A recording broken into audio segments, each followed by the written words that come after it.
Hello everyone, and my warm greetings, especially to my students. Firstly, I welcome you all to our school YouTube channel, that is Sims Official. बच्चों, this is your English teacher Shubhi ma'am, and I'm not only your teacher but also your friend and guide as well. So बच्चों, I'm back with another video, and in this video we will be discussing about the new paper pattern of CBSE of subject English. सबसे पहले तो मैं आपको बता दूं, paper जो है बहुत इजी है, लेकिन वो सिर्फ इजी तब तक है तब तक आप उसको समझ पा रहे हैं. अगर आप उसको समझ नहीं पा रहे हैं तो it will be very difficult for you, and I can bet for it.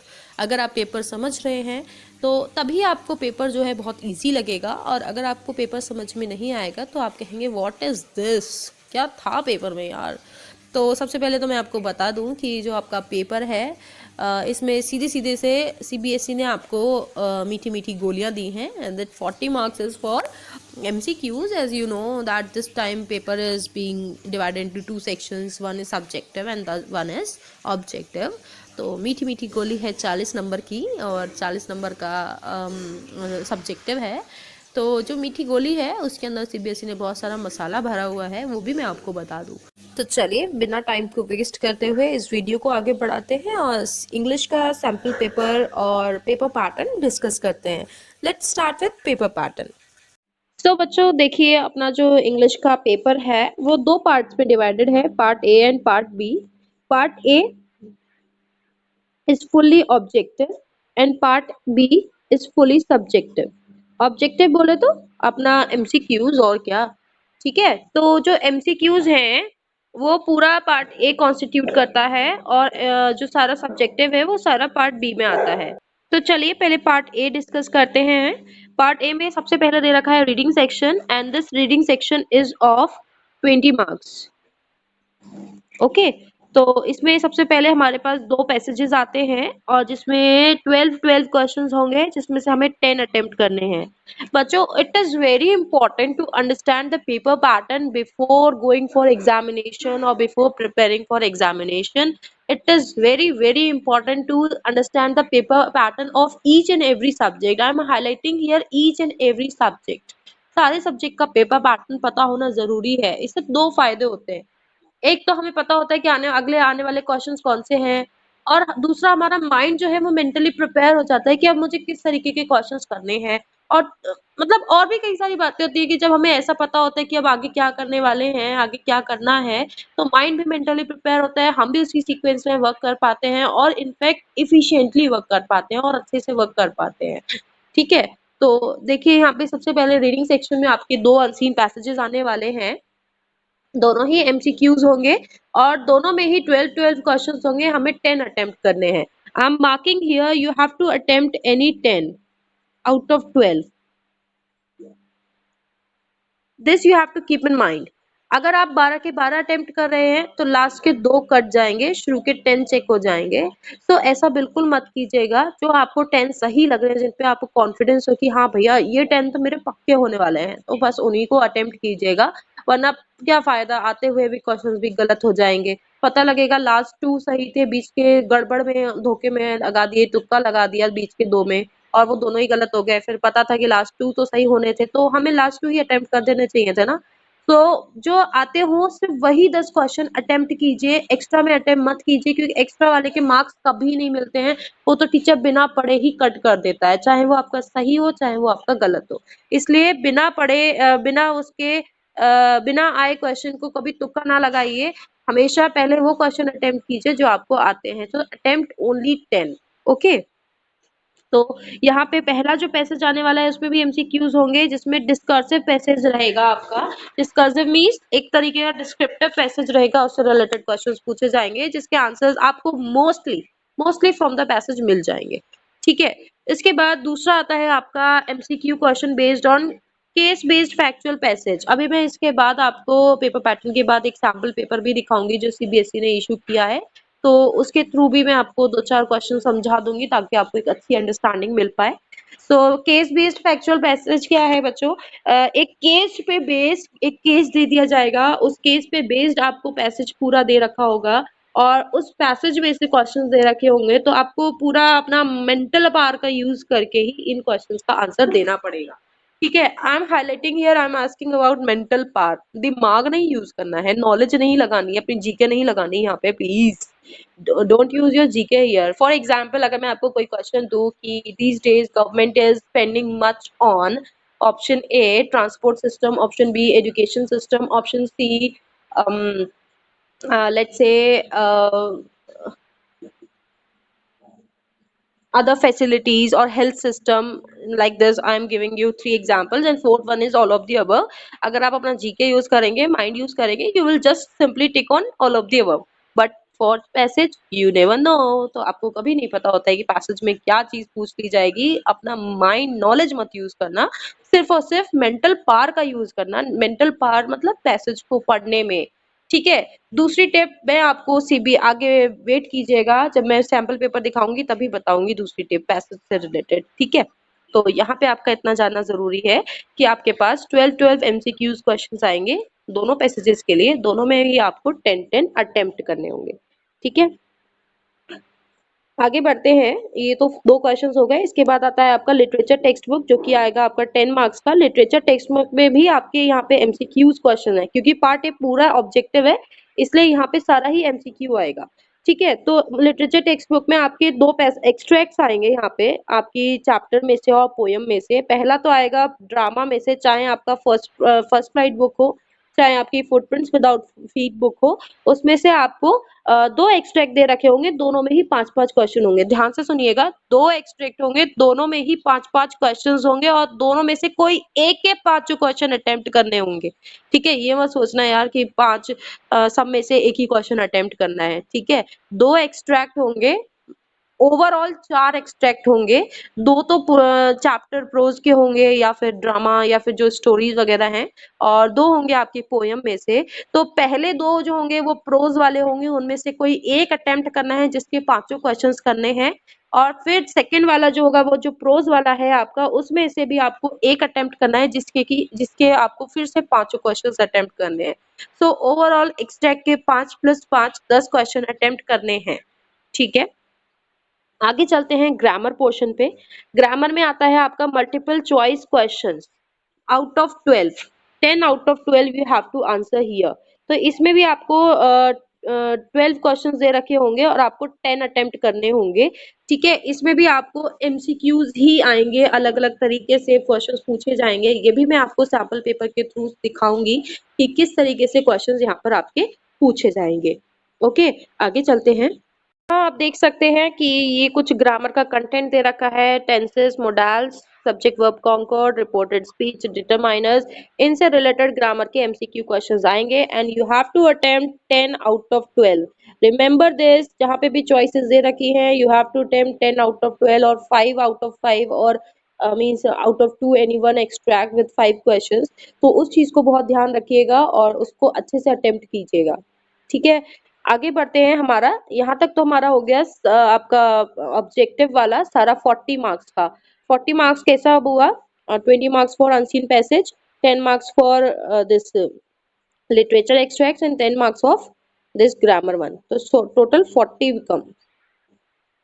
ठीक है, अब बात करते हैं सब्जेक्टिव की। सब्जेक्टिव में किस टाइप का पेपर आएगा? सबसे पहले राइटिंग सेक्शन आएगा आपका, जिसमें से आपका एक फॉर्मल लेटर, दो फॉर्मल लेटर होंगे बेसिकली, दोनों में से एक अटेम्प्ट करना होगा आपको। It will be of 5 marks. Then you will be having one analytical paragraph and there will be two analytical paragraphs. Out of those two also you have to attempt any one analytical paragraph. So this comprises of 10 marks and 30 marks is your literature. Again, so total literature कितने marks की होती है? 40 marks की literature होती है। So it's my humble request to you and my advice to you, please read your literature very nicely because you will be getting direct marks for literature. ठीक है, अब क्वेश्चन आंसर्स लिटरेचर में जो आएंगे वो इस तरीके से आएंगे। सबसे पहले शॉर्ट आंसर टाइप क्वेश्चन होंगे, 2 मार्क्स ईच वाले। So there will be I think 6 questions in all and you have to attempt 4। 6 question होंगे टोटल। दो अटेम्प्ट करने होंगे, 6 में भी डिवाइडेड है दो पार्ट्स में, 3 होंगे फर्स्ट फ्लाइट से और 3 होंगे फुटप्रिंट्स में से। तो ओवरऑल आपको दो अटेम्प्ट करने होंगे फर्स्ट फ्लाइट में से, दो अटेम्प्ट करने होंगे फुटप्रिंट्स में से। 2 मार्क्स का क्वेश्चन है तो हार्डली 4 to 5 लाइंस का आंसर लिखिएगा, और मेरी प्लीज मानना इससे कम भी मत लिखना, ठीक है। तो 4 लाइन का आंसर लिख लेना मैक्सिमम और minimum, you can say anything 3 और 4 लाइंस का, क्योंकि जो एग्जामिनर होता है वो लेंथ जरूर चेक करता है कि बच्चे ने up to the mark answer लिखा है या नहीं लिखा है, up to the point answer लिखा है या नहीं लिखा है, तो उसको प्लीज जरूर ध्यान दीजिएगा।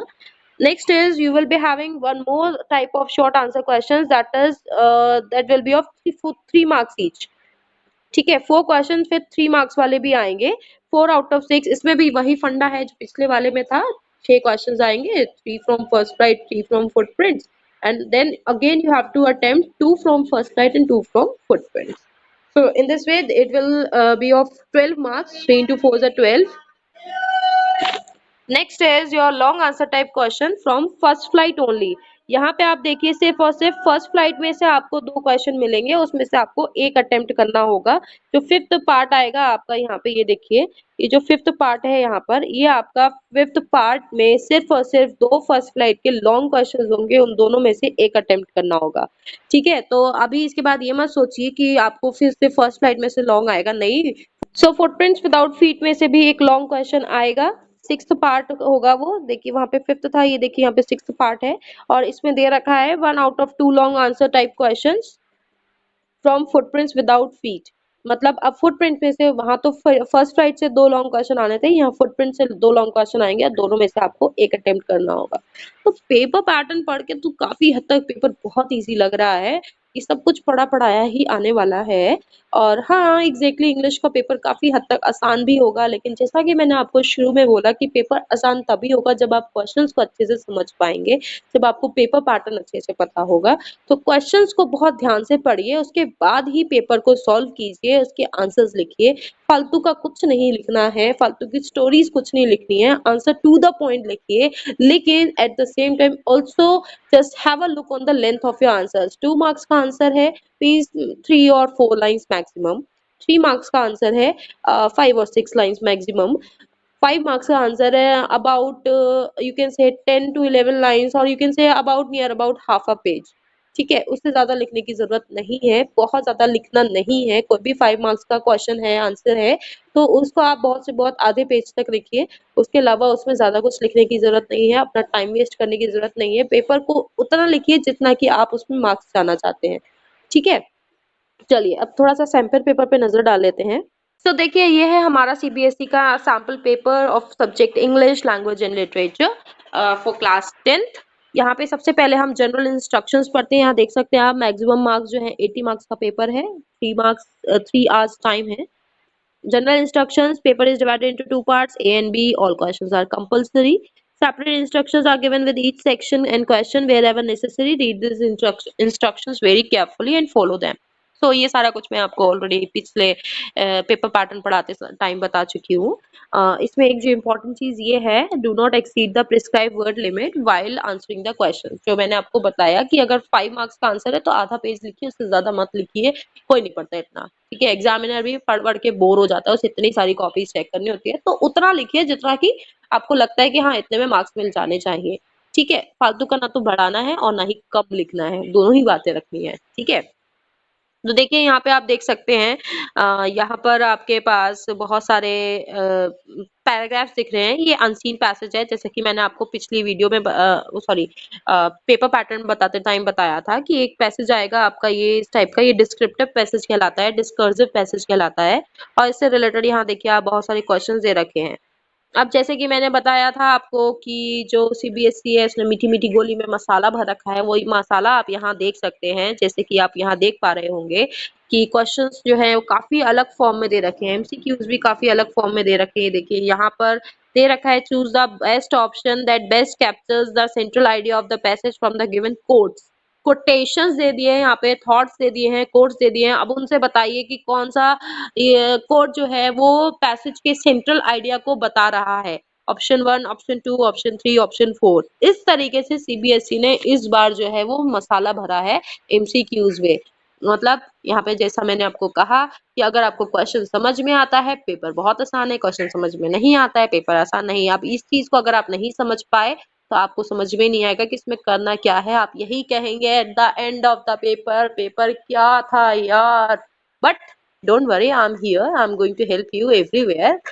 सो this is what I was talking about कि पेपर जो आएगा वो इस तरीके से आएगा। अब यहाँ पे हम अगर पैसेज पढ़ते हैं उसका मीनिंग समझेंगे और साथ ही साथ फिर हम इन कोटेशंस का मीनिंग एक एक करके समझेंगे। जब हमें एक एक करके मीनिंग समझ में आएगा कोटेशन का और हम तब उसके पैसेज के मीनिंग के साथ कंपेयर करेंगे तो जो सबसे फिट बैठेगा वो वाला ऑप्शन हमारा आंसर रहेगा। ये बच्चों सीबीएसई का सैम्पल पेपर आपको सीबीएसई वेबसाइट पे अवेलेबल है, इसकी आंसर की भी उस पे अवेलेबल है। इन केस अगर आपको नहीं मिलता है, कोई प्रॉब्लम हो रही है, then please message me here, comment कर दीजिएगा। I will provide the answer key as well as the full sample paper to you. Okay, ऐसे ही थर्ड क्वेश्चन में देखिए 6 चीजें दे रखी हैं और उसमें से हमें ऑप्शन में दो दो करके पूछ लिए कि सेकंड और फिफ्थ सही आ रहा है, थर्ड और सिक्स्थ सही आ रहा है, फर्स्ट और फोर्थ सही है। तो इस तरीके से जो सीबीएसई है उसने काफी सारा मसाला डाला हुआ है हमारे क्वेश्चन पेपर्स में कि जो आप एमसीक्यूज देख रहे हैं वो बहुत ज्यादा ठीक सीधे सीधे सामने से नहीं मिल पाएंगे आपको, इसीलिए आपको इसमें थोड़ी सी मेहनत करने की जरूरत है। ठीक है, तो चलिए आगे का मैं सैंपल पेपर, वीडियो का टाइम बहुत लेंदी हो रहा है, मैं आपको उससे सैंपल पेपर शो कर देती हूँ। देखिए इस तरीके से ये तो आपका पूरा क्वेश्चन 1 है, आपका एमसीक्यूज इसमें 12 है, आपको 10 अटेम्प्ट करने हैं। इसके बाद यहाँ देखिए ये आता है आपका case based discuss factual passage. यहाँ पे देखो एक केस दे रखा है, ये कैटेगरी डेफिनेशन बॉक्स बना रखा है, ये पूरा एक केस हो गया ना। यूएन 2017 इंटरनेशनल ईयर टेल्स, तो यूएन 2017 से रिलेटेड यहाँ पे कुछ दे रखा है और वो सारी चीजें देखो यहाँ पे कितनी सारी इंफॉर्मेशन दे रखी है। ये कहलाता है केस बेस्ड फैक्चुअल पैसेज। ठीक है, तो इससे रिलेटेड यहाँ पे देखो बहुत सारे क्वेश्चन दे रखे हैं, बहुत सारे क्या 12 दे रखे हैं और 12 में से आपको फिर से अगेन 10 अटेम्प्ट करने हैं, तो पढ़ के और समझ के ही कीजिएगा। ठीक है, आगे बढ़ते हैं, मैं शॉर्ट में आपको जल्दी जल्दी दिखा देती हूँ। If you wish that I may explain you each and every question of this sample paper, then please comment me below. I will make a video on that also, so that it could be beneficial for you anyhow. Okay, so I'm there for to help you anyhow. Then comes literature के extracts. Here you can see आप extract के भी question direct नहीं दे रखे हैं, जैसा कि आप यहाँ पे देख सकते हैं। मैं आपको दिखाती हूँ, यहाँ पे देखो कि जो लिटरेचर है उसमें पहला क्वेश्चन तो डायरेक्टली दे रखा है। सेकंड क्वेश्चन में बोला है कि सेट ऑफ स्टेटमेंट कौन से वल्ली के लिए सच नहीं है, नॉट ट्रू। उसके बाद आपको नीचे ऑप्शंस में भी दे रखा है, देखिए कि कौन सा वाला ऑप्शन सही है, कि 2 और 3 और 4 5 6 7 इनमें से कौन से पॉइंट्स हैं जो वल्ली के लिए सही नहीं है। 2 3 4 5 6 7 3 5 7। तो अब ऐसे क्वेश्चंस में क्या करना है आपको, आपको सिर्फ और सिर्फ सबसे पहले ये पॉइंट्स पढ़ने हैं कि वल्ली विदाउट गार्जियन ट्रैवल कर रही थी, हाँ भाई सही बात है। Conductor was bullying Valli, conductor Valli को बुली कर रहा था, नहीं कहाँ कर रहा था, वो तो उसके साथ मजाक कर रहा था, उसको सपोर्ट कर रहा था, तो उसको बुली नहीं कर रहा था, ये पॉइंट गलत है। तो एक तो सबसे पहले हमारे पास ऑप्शन आ गया पॉइंट नंबर 2 जो कि वल्ली के लिए यहाँ पे गलत दे रखा है। आगे देखते हैं, Valli was nervous in her interaction, क्या वल्ली थोड़ी बहुत नर्वस थी? थोड़ी बहुत थी लेकिन नहीं भी थी, इंटरेक्शन लोगों के साथ इंटरेक्ट करते हुए वो इतना भी नर्वस नहीं थी, वो तो पट पट जवाब दे रही थी, तो ये भी बात वल्ली के लिए गलत है यहाँ पे। तो हमारे पास इसमें आ जाता है थर्ड पॉइंट भी गलत है वल्ली के लिए यहाँ पे जो दे रखा है। नेक्स्ट आगे बढ़ते हैं कि वल्ली वॉज अ चाइल्ड पैसेंजर, वल्ली जो थी वो एक बच्चा पैसेंजर थी, मतलब वो छोटी बच्ची थी। यस वो बच्ची थी। Valli followed the elderly man's advice, Valli ने जो अंकल जी थे उनका एडवाइस फॉलो किया था, नहीं किया था। हाँ किया था, वो बैठ गई थी ना बाद में चुपचाप से। Valli's response to the elderly man was respectful, क्या एल्डरली मैन की तरफ उसने जो रिस्पेक्ट आदमी थे उनकी तरफ उसका जो रिस्पेक्ट था वो रिस्पेक्टफुल था? नहीं था, वो उनके लिए रिस्पेक्टफुल नहीं थी, बल्कि वो उनसे क्या कहती थी पलट के कि आप सिर्फ अपने काम से काम रखिए, मैं कोई बच्ची नहीं हूँ, मैं आराम से ट्रेवल कर सकती हूँ, है ना। तो ये पॉइंट भी वली के लिए यहाँ पे गलत है। फिर इसके बाद बात करते हैं, took Valli some time to participate in the jocular conversation. थोड़ी देर समय बाद ये जो मजाक चल रहा था लोगों के बीच में, जो कंडक्टर लोग के साथ कर रहा था वली को लेकर के, क्या वली भी उसमें पार्टिसिपेट करने लगी थी? हाँ, वो भी उन लोग के साथ हंस रही थी। तो कौन सी बातें यहाँ पे सही नहीं थी वली के लिए? वो थी 2, 3 और 6 पॉइंट, और इससे हमारा आंसर 4 जो है वो सही रहता है। तो इस तरीके से आपको क्वेश्चन को एक-एक चीज को पढ़ के उसके बाद आंसर, आपके पास बहुत टाइम होगा। ऐसी बात नहीं है कि 3 आवर्स के लिए पेपर लेंथी लगेगा आपको कि इतना टाइम मैम एक ही क्वेश्चन में लगा देंगे, नहीं पे इतना सब्जेक्टिव लिखने का नहीं है। तो आप पहले सब्जेक्टिव अटेंड कीजिए, फिर धीरे-धीरे, धीरे-धीरे करके ऑब्जेक्टिव करते जाइए। और लेकिन हर एक क्वेश्चन में 1 मिनट आपको देना पड़ेगा, इसलिए फटाफट से पहले सब्जेक्टिव निपटा लीजिए, जल्दी से उसमें जो लिखना है लिख दीजिए और फिर टाइम दे करके ऑब्जेक्टिव के क्वेश्चंस को अटेम्प्ट कीजिए। ठीक है, आगे देखते हैं। यहाँ आप देख सकते हैं, ये वाला क्वेश्चन आप यहाँ पे देख सकते हैं कि कौन सा फैक्ट है, कौन सी ओपिनियन है, यहाँ पर आप देख सकते हैं, ये देखिए। तो बहुत सारी चीजें हैं जो हमें क्वेश्चंस में अलग अलग तरीके से आएगी, बहुत सारी चीजें हमसे पूछी जाएंगी। तो मतलब मीठी गोली विद मसाला आपको पूरी तरीके से मिलने वाला है इस पेपर में। देखिए यहाँ पे मैं इसको आपको शो कर रही हूँ। ये सारा क्वेश्चन पेपर आपका, ये सारा यहाँ तक आपका आता है जो हमारा प्रोज से रिलेटेड एक्सट्रैक्ट था। फिर यहाँ पे ये क्वेश्चन नंबर 4 स्टार्ट होता है, जिससे हमारा यहाँ पे जो एक्सट्रैक्ट है ये हमारा कौन से पोएट्री से रिलेटेड है। यहाँ पे भी आप देख सकते हैं काफी सारे क्वेश्चंस आपको मिलेंगे, राइम स्कीम एंड कुछ डायरेक्ट क्वेश्चंस मिलेंगे, कुछ इनडायरेक्ट क्वेश्चंस आपको मिलेंगे एमसीक्यूज में ही, और उनको आपको सॉल्व करना पड़ेगा। उसके बाद ये देखिए यहाँ पे ग्रामर सेक्शन आता है। ग्रामर सेक्शन में जैसा मैंने आपको बताया 10 मार्क्स के एमसीक्यूज क्वेश्चन आएंगे। इसको यहाँ पे कई पार्ट्स में डिवाइड करा है, 3, 3 एंड 4, तो होते हैं आपके 10। तो यहाँ आप देखिए, आप डायरेक्ट कभी भी आंसर आपको नहीं मिलेगा। पहला वाला काफी सीधा साधा सा है, उसमें आप डायरेक्ट आंसर ढूंढ सकते हैं। सेकंड वाले में एक स्क्रिप्ट दे रखी है, कॉन्वर्सेशन दे रखी है, नरेशन दे रखी है लोगों के बीच में, और आपको उसमें से चूज करना है कि कौन सा ऑप्शन सही आने वाला है। मतलब अब वो सोच रहा है या अब वो कह रहा है, ये सारी बातें भी इसमें पूछी जाएंगी। तो ये सब कुछ आपको बहुत ध्यान से पढ़ना पड़ेगा। यहाँ देखिए, यहाँ पे भी ये वही चीज है आपका ग्रामर का, कि 4 आउट ऑफ 6 अटेम्प्ट करने हैं, 4 मार्क्स का है ये। तो यहाँ भी आप देख सकते हैं कि आपको आंसर्स फिल करने हैं। तो कुछ चीजें डायरेक्ट भी मिलेंगी, लेकिन बहुत सारी चीजें इनडायरेक्ट मिलेंगी आपको। फिर ये आता है आपका section B, part B, subjective, और यहाँ से सारा सब्जेक्टिव पोर्शन स्टार्ट होता है। सबसे पहले आपका लेटर राइटिंग है, फिर दूसरा आपका पैराग्राफ राइटिंग है। यहाँ पे आप देख सकते हैं ये आपका एनालिटिकल पैराग्राफ आता है। ठीक है, फिर लिटरेचर के यहाँ पे आपको शॉर्ट 2 मार्क्स वाले क्वेश्चन दे रखे हैं, 2 from first flight and 2 from footprints without feet. ये 2 फर्स्ट फ्लाइट के हैं, 3 इसमें से 2 अटेम्प्ट करने हैं। ये 3 आपके फुटप्रिंट्स विदाउट फीट के हैं, इसमें से आपको 2 अटेम्प्ट करने हैं। इसके बाद 3 मार्क्स वाले आते हैं, अगेन द सेम फंडा, कि 3 आपके फर्स्ट फ्लाइट में से दे रखे हैं, कोई आपको 2 अटेम्प्ट करने हैं। ठीक है, फिर इसके बाद अगले 3 जो दे रखे हैं वो आपके फुटप्रिंट्स विदाउट फीट में से दे रखे हैं, उसमें से भी आपको कोई 2 अटेम्प्ट करने हैं यहाँ। फिर उसके बाद 12th क्वेश्चन आता है, जिसमें आपके लॉन्ग क्वेश्चन आंसर्स दे रखे हैं फ्रॉम फर्स्ट फ्लाइट बुक। जैसा मैंने आपको बताया, पहले फर्स्ट फ्लाइट में से 2 आएंगे, इसमें से 1 अटेम्प्ट करना है। फिर फुटप्रिंट्स विदाउट फीट में से 2 आएंगे, उसमें से भी आपको 1 अटेम्प्ट करना। ये पूरा एक क्वेश्चन है, as you can see here. तो क्वेश्चन भी बहुत इजी नहीं है, सिंपल नहीं है, पढ़ के फिर ही समझ के उनको आप अटेम्प्ट कर सकते हैं। वैल्यू बेस्ड क्वेश्चन पे स्पेशली ध्यान दीजिएगा और अच्छे से इन क्वेश्चंस की प्रैक्टिस कीजिए। In case you face any problem, you can either ask me through the commenting on this video, or whatever you wish you can ask me by commenting on this video. Okay, so here I wind up my video. I hope it might be beneficial to you all. Bye bye everyone, take care, all the best, prepare well.